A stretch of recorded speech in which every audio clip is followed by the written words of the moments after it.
ए भाऊ, काय चालू आहे डोक्यामध्ये? डोक्यामध्ये हं? लय मोठा प्लॅन आहे आपल्या डोक्यामध्ये. तुला काय माहित आहे माझ्या घरी सारखे पाहुणे चालू असते.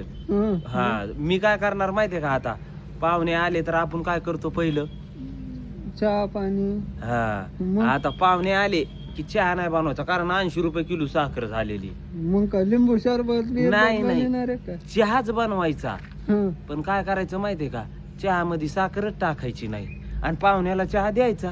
नंतर पाहुणे काय म्हणणार, गपचित पिणार, ते लाजणार सांगायला, ते सांगणार नाहीत आपल्याला, हं, ते गपचित पिणार चहा, माहितीये का.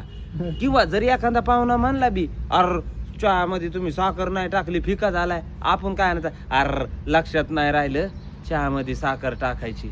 आणि ते काही बोलू शकत नाही, त्याला म्हणायचं आम्ही असाच पितो, फिका जास्त गोड प्यायलेलं चांगलं नाही. 80 रुपये किलो झाली. हं. हे प्लॅन माझ्या डोक्यात आहे. आता इथून पुढे पाहुणे आले की काय करायचं, आधी त्याला विचारायचं शरबत घेणार का, लय चहा म्हणले तर चहा बनवायचा आणि चहा साखरच नाही टाकायची, इसरलं म्हणायचं.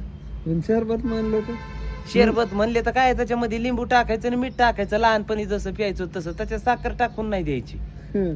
हा हा आपण बघ लहान होतो तेव्हा शरबत कसं बनवायचं, लिंबू आणि मीठ टाकायचं. लिंबू आणि मीठ ते टाकून द्यायचं. ते म्हणले जर आंबट लागायली, त्याला म्हणायचं साखर थोडी आंबट झाली, पावसामध्ये भिजली. हं.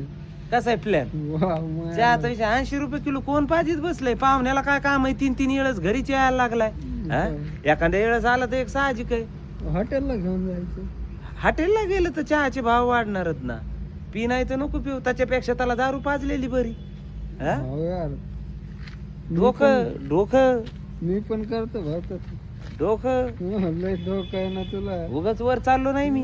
हं. वर कुठं? अरे म्हणजे वर हा हा हं, वर. माइंड. लय ते चल भाऊ. चहा पाच ना मला त्या घरी. काय चहा साखरच नाही माझ्या इथं. तू तर लय हलकट दिसतो. चल